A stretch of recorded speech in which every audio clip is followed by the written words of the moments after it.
Hello and welcome to this RIM tutorial. In this video, we'll be exploring the new Hour Reporting edition. If you'd like a general overview, please visit the FAQ section on the login page to access the RIM overview video. So let's take a look at what we've added.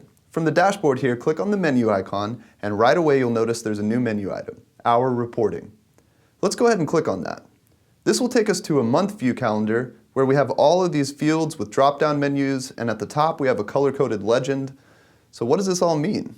Well, this is a new way that we've created for you to quickly look up hours worked or paid time off for either individual employees or customized groups of employees. Let me show you what I mean. First, to look up time for an individual, simply enter that employee's ID number into this field. And you'll see the hours that that employee has entered into their time card app for the month. This is where the colored legend at the top comes in. Hours that the employee has worked, submitted, and had approved will show up on the calendar in blue. Hours that have been worked but not yet approved are green.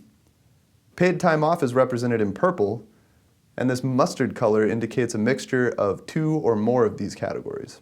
You can click back on the calendar if you'd like to see the employee's time for previous months, and you can click forward to see future paid time off requests. This is a cool new feature. If an employee has filled out a PSC to request paid time off for any time in the future, that will show up in the future months on this calendar. If you click on the employee's name, you'll see a detail view for that employee on that day. Start time, end time, lunch times, time approvers, ticket numbers, and so on. If the lunch start or end times are red, this means the employee forgot to check the I took lunch box in the time card app. So that is how you look up time for an individual employee. Now let me show you the new employee list feature. Notice the field to the left says Select Employee List. Click on the drop-down menu, and we want to click on New Employee List. Now I have all these previously created employee lists here. When you first do this, you won't have any, but every new list you create is saved, and you can bring it up again anytime you want to.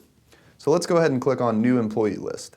This gives you the opportunity to create a custom group of employees whose time you want to see all plotted on the calendar together.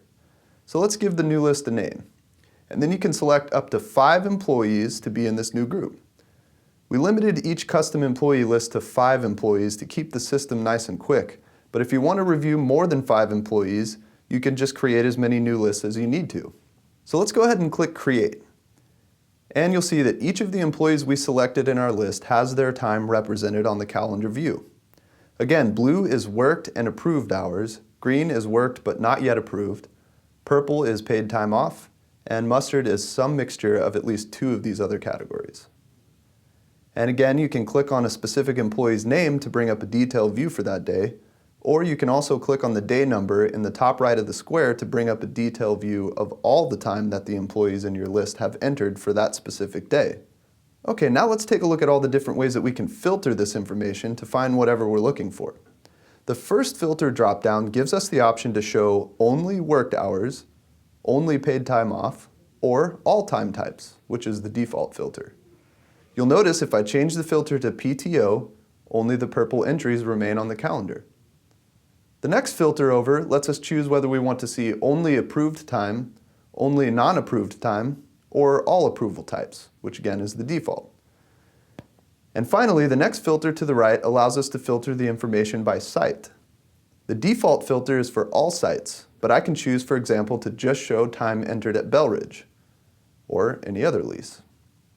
Again, to reiterate, these filters are still only showing you the time for the employees that you selected to be in your list. And as I said before, if you want to review time for more than 5 employees, simply create as many new lists as you need, and you can switch between them by simply clicking this drop-down arrow here and selecting whichever list you want. You can also edit one of your existing lists at any time by selecting the list you want to edit from the drop-down menu and clicking Edit. Then just make the changes that you want to make and click Save. That's it for this RIM tutorial. If you have any questions regarding the new Hour Reporting edition, please fill out a time ticket in Tech Assist and someone from the IT department will get with you and answer your questions.